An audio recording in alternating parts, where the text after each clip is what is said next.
5월 13일 화요일 새벽예배 본문의 말씀은 이사야 3장 1절에서 12절까지 말씀입니다. 이사야 3장 1절에서 12절까지 말씀을 통해서 화요일에 주시는 하나님의 은혜를 함께 나누도록 하겠습니다. 자, 3장에서는 타락한 당시의 남유다 백성이 하나님의 심판을 당할 것을 또 재차 경고를 하고 있습니다. 그래서 이사야 이 3장에서는 유다의 죄악들을 당시의 유다 민족의 죄악들을 구체적으로 지적을 합니다. 사회 정의가 땅에 떨어지고 불의가 아주 횡행하고 백성들이 우상을 숭배하고 이러한 당시의 타락상과 죄악상을 구체적으로 말씀을 하면서 이제 하나님의 심판이 임할 것이다. 하나님의 심판을 경고하는 말씀이 3장의 내용이 되겠습니다.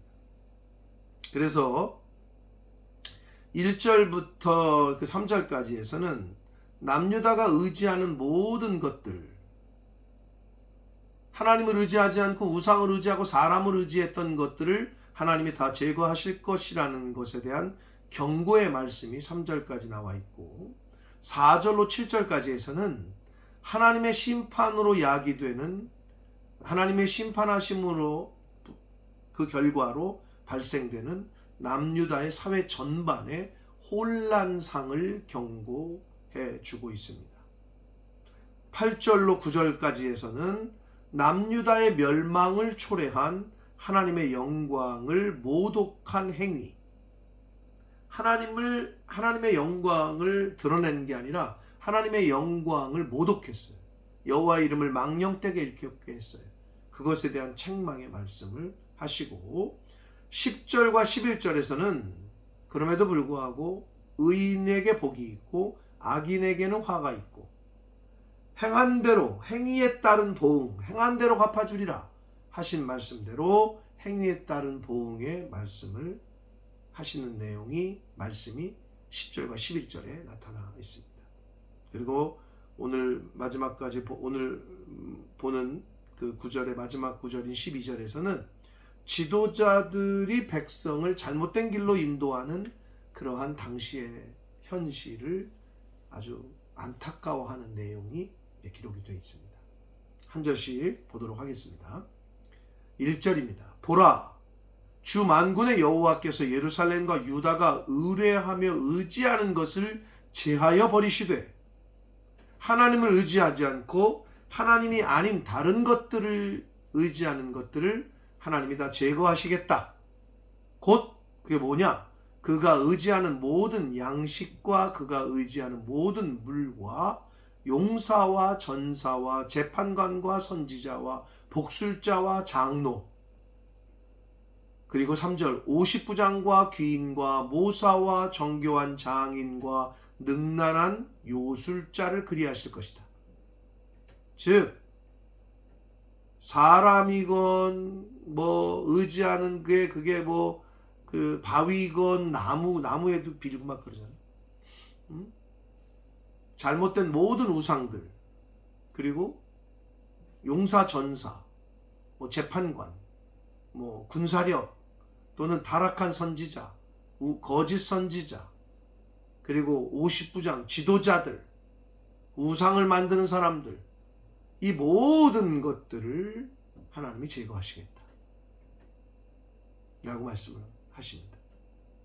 그러니까 하나님을 의지하지 않고 우상을 의지하거나 사람을 의지하면 하나님이 그 모든 것들을 제거하시겠다 라고 경고하시면서 4절 그가 또 소년들을 그들의 고관으로 삼으시며 아이들이 그들을 다스리게 하시겠다. 그러니까 지도자가 없는 거죠. 그러니까 아이와 소년들이 다스린다? 고관에 앉는다? 높은 자리에? 그럼 어떻게 되겠어요? 지도자로서의 아직 그 역량이 없는데 어린 아이가 높은 자리에 앉으면 어떻게 돼요? 나라가 난리가 나겠죠. 제대로 돌아가지가 않겠죠.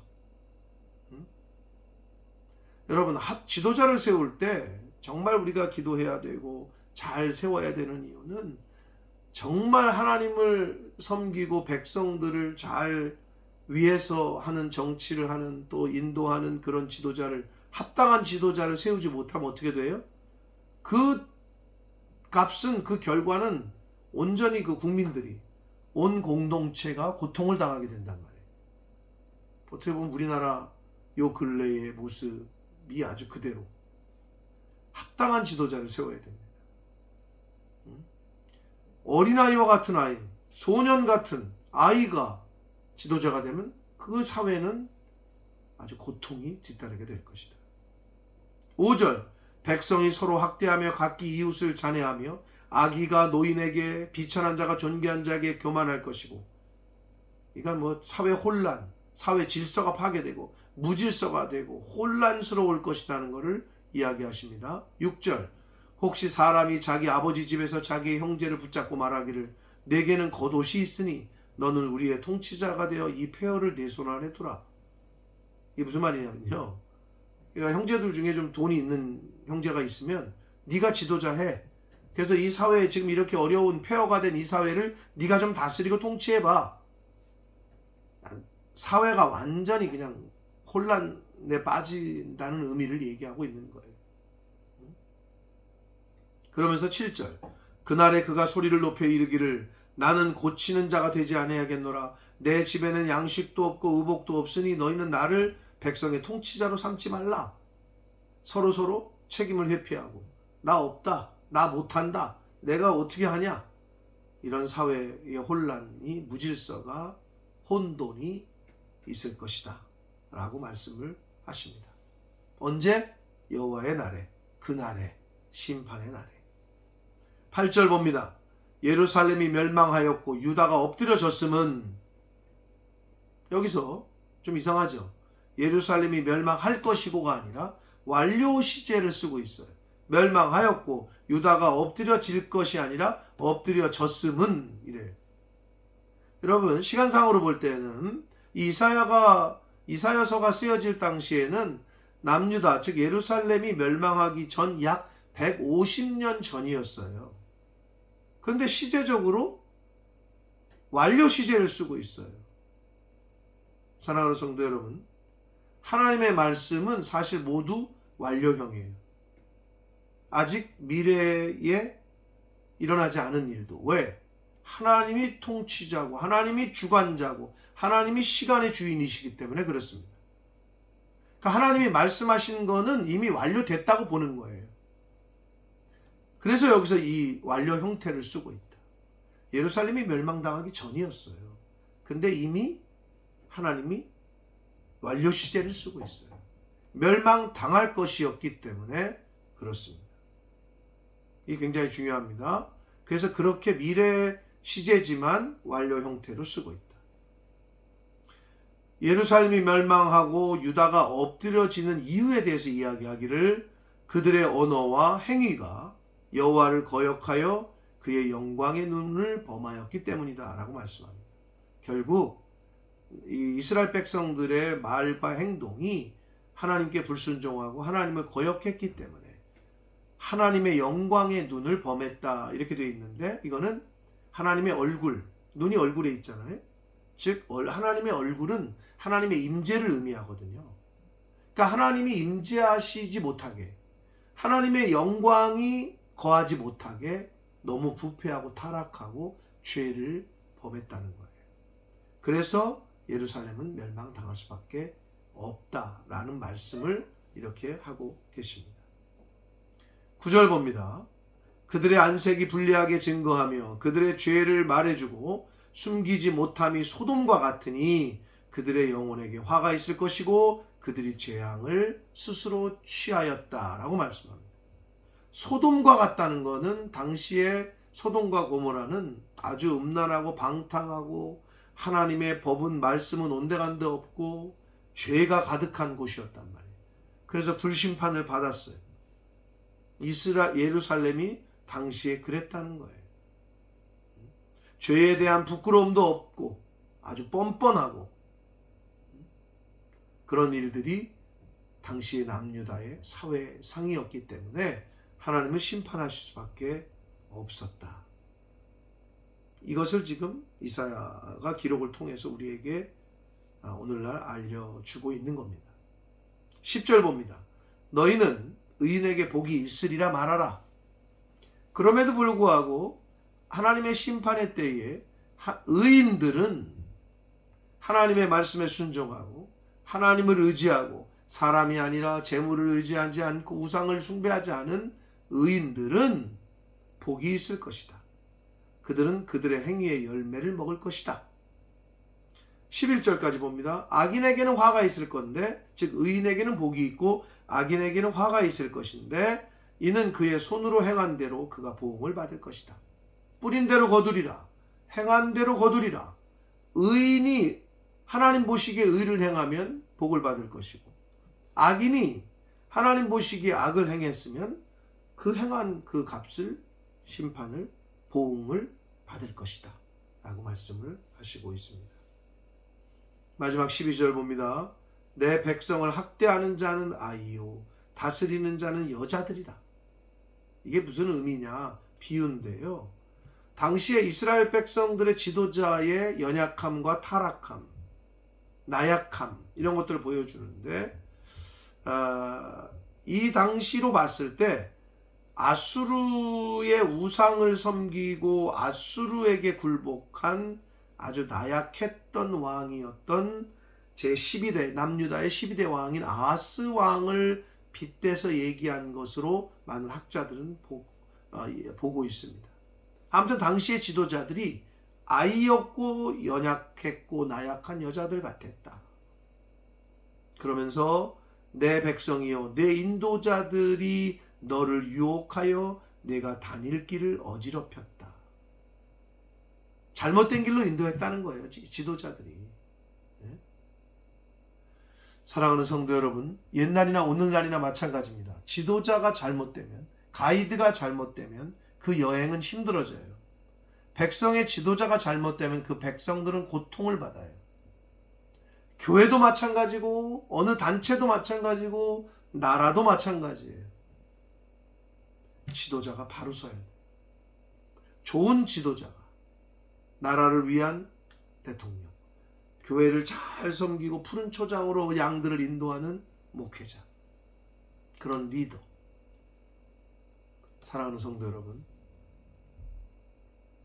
그래서 우리가 나라를 위해서 위정자들을 위해서도 기도해야 되는 거고, 그래서 주의 종들 앞에서 이끄시는 주의 사자 목사님들, 선교사님들을 우리가 기도해 줘야 되는 거고 잘 섬겨야 되는 이유가 거기에 있습니다.